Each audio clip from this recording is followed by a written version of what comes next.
Korban dirugikan total keseluruhannya itu sampai dengan 1,1 miliar gitu loh. Tahu nggak Anda? Pinjol yang dipinjamnya itu ada atas nama dari aplikasi. Yang pertama ada Shopee PayLater, ada Kami, Home Credit, Kredivo, Akulaku, dan itulah yang aplikasi salah satu diwawancarai oleh Detik News yang mana Detik News ya, yang mana yang selalu teman-teman tag kepada saya itu terungkap modus pencurian data pelamar pekerja itu yang akhirnya mereka malah diarahkan buat minjam pinjol. Dan saya juga penasaran ini, karena ini menarik juga ya kan, mengingat banyak data yang digunakan, tapi dari keterangan dari saksi korban sendiri itu pinjol yang dipinjam itu adalah pinjol-pinjol legal seperti Shopee PayLater, ada Kami, kredit Home Credit, Akulaku, itu kan pinjol-pinjol legal semua gitu loh. Pokoknya kita bacakan beritanya buat teman-teman semuanya. Ini simain, ini yang selalu Anda tag ya, Bang Medi tolong dibahas. Oke, saya bahas hari ini. Oke. Terungkap modus pencuri data pelamar kerja buat pinjol hingga 1,1 miliar ya. Di sini ditulis oleh Wildan Noviansah, Detik News, Selasa 9 Juli 2024. Jakarta, sejumlah pelamar kerja di Cililitan, Jakarta Timur mendadak ditagih hutang pinjaman online atau pinjol. Oke. Usut punya usut, data diri para pelamar kerja ini disalahgunakan untuk pinjaman online. Ini kalau kita lihat sepintas sama kayak joki-joki pinjol ya, tapi joki pinjol itu lebih transparan aja dia gitu loh. Jadi kalau memang ada orang yang belum pernah minjol atau orang yang belum telat bayar pinjol, itu datanya akan digunakan untuk minjam kembali dengan sistem bagi hasil. Kalau ini enggak, data orang ini memang real dia gunakan, sampai diminta orang ini untuk foto selfie, sampai handphone dia digunakan gitu loh ya kan. Hampir sama poinnya, hampir sama dengan joki pinjol, tapi joki pinjol itu dia lebih terang-terangan gitu loh. Kalau ini kan memang benar-benar dia tidak transparan sejak awal gitu ya kan. Bukannya mendapatkan pekerjaan, para korban kini malah tertipu. Mereka kini tagih pinjol. Sejauh ini terdata ada 26 orang pelamar kerja yang menjadi korban. Kerugian total ditaksir mencapai miliaran rupiah. Kan luar biasa itu. Ditaksir dari berapa tadi? Dari 26 data pelamar gitu. Dari 26 kerugian mencapai miliaran rupiah. Jadi kita ambil aja satu orang itu 50 juta, 20 orang 101 M berarti ya, 1 M. Iya udah 50 orang 50 juta lah rata-rata per kepala kalau memang 26 orang. Tapi kan masih ada nanti tuh penambahan korban berikutnya ya kan. Kasus ini telah dilaporkan ke Polres Metro Jakarta Timur. Seorang wanita berinisial R yang membuka lowongan pekerjaan tersebut akan diusut polisi. Oke. Modus buka lowongan kerja. Kapolres Metro Jakarta Timur Kombes Nicholas Ari Lilipali mengungkapkan modus terlapor berinisial R berpura-pura menjadi penyalur tenaga kerja di sebuah konter HP di Cililitan, Jaktim. Si terlapor dalam hal ini saudara R melakukan modus operandi berupa dia berlagak seperti penyalur tenaga kerja di konter HP, kata Nicholas saat dihubungi wartawan Senin 8 Juli 2024. Nicholas mengatakan sejauh ini ada 26 korban yang terdata. Total kerugian para korban mencapai 1,1 miliar. Ini total kerugian, ini maksudnya kayak mana? Nicholas mengatakan sejauh ini ada 26 korban yang terdata. Total kerugian para korban mencapai 1,1 miliar. Para korban. Ini total keseluruhannya atau satuan? Coba kita cari lagi dulu ya. Jadi dengan modus tersebut dia mendapatkan korban kurang lebih ada 26 orang dan jumlah kerugian 1 miliar lebih. Untuk sampai saat ini pemeriksaan kami terhadap para saksi yang ada bahwa terlapor R ini melakukan seorang diri, jelasnya. Oke. Korban diminta selfie bareng KTP. Oh, memang diminta ya. Coba foto dulu selfie jadi kayak gini ya. Memang kayak biasalah kita selfie kayak ngajuin pinjol gitu ya. Niko mengungkap modus R dalam pencurian data pelamar kerja tersebut dengan iming-iming memberikan hadiah. R beralasan data tersebut diperlukan sebagai syarat untuk melamar sebagai admin di konter HP dan PGC Cililitan. Dengan demikian dia mencari mangsa dengan catatan bahwa mangsa atau korban ini dapat memberikan identitas aslinya berupa KTP dan membuat foto selfie dirinya. Oh, berarti foto selfie inilah gunanya untuk memverifikasi wajah tadi ya. Tapi bagaimana dengan foto kedip-kedip mata ya? Coba kita cari lagi dulu. Terlapor akan diperiksa. Polres Metro Jakarta Timur telah menerima laporan bernomor LP_B_6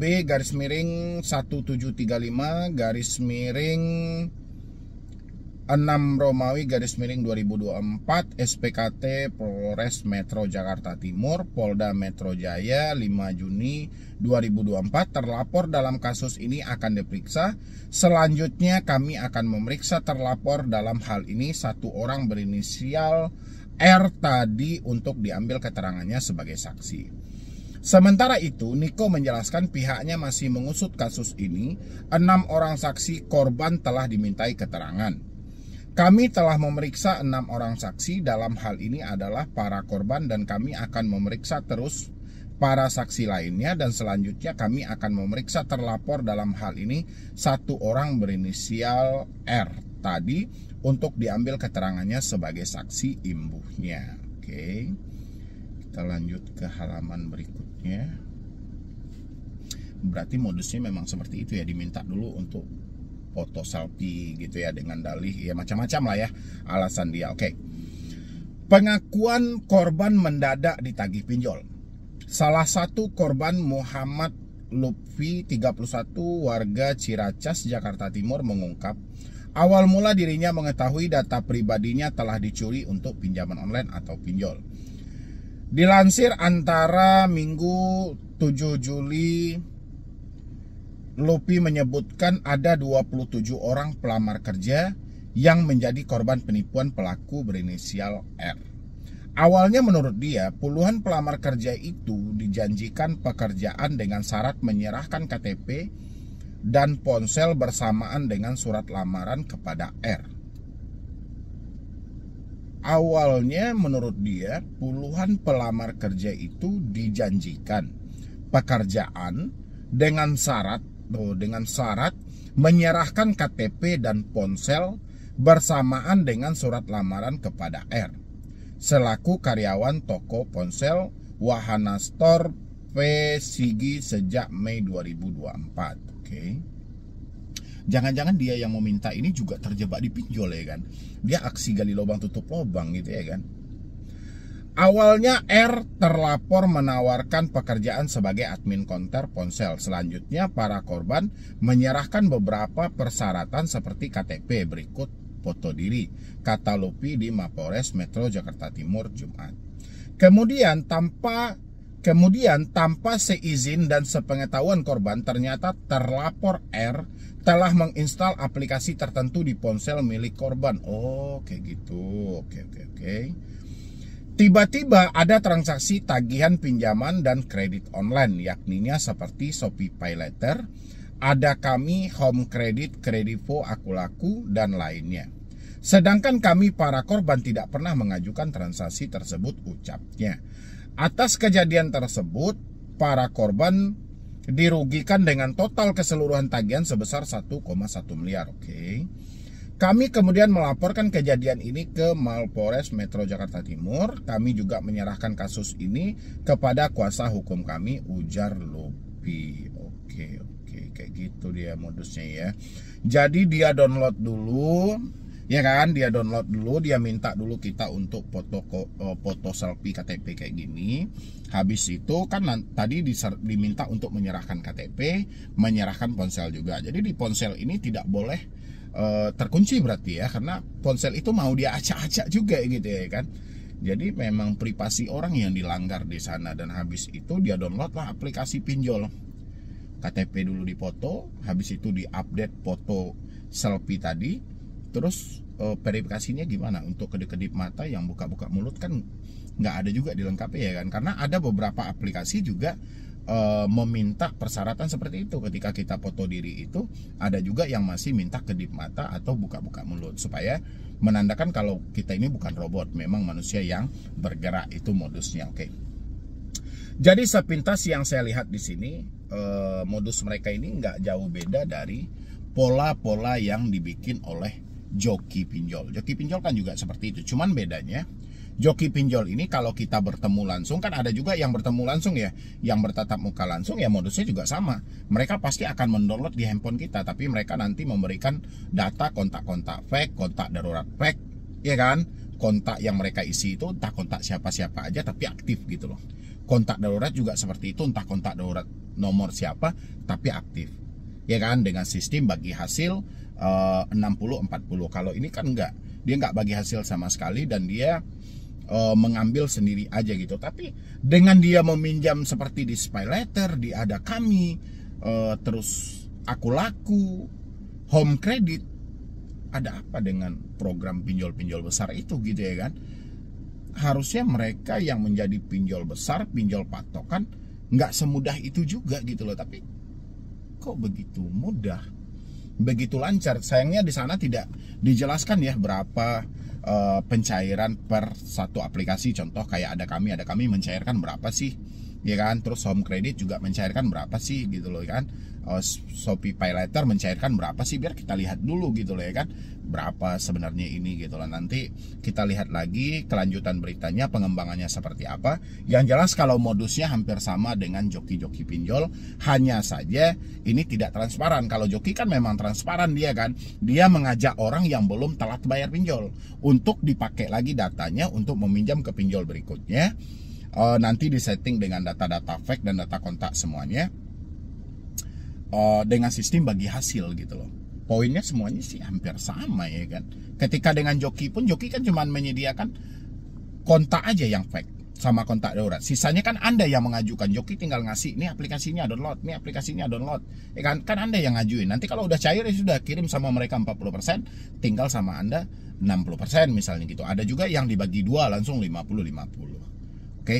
Jadi saya berharap buat teman-teman semuanya, mungkin saya tidak mengomentari terlalu jauh dulu. Saya lihat dulu pengembangan dari Bapak Kepolisiannya seperti apa, nanti tindak lanjut dari kasus ini. Dan yang penting kita berharapnya buat kedepannya jangan sampai ada terjadi lagi. Dan untuk teman-teman semuanya ya, anggap ini sebagai pelajaran yang berharga.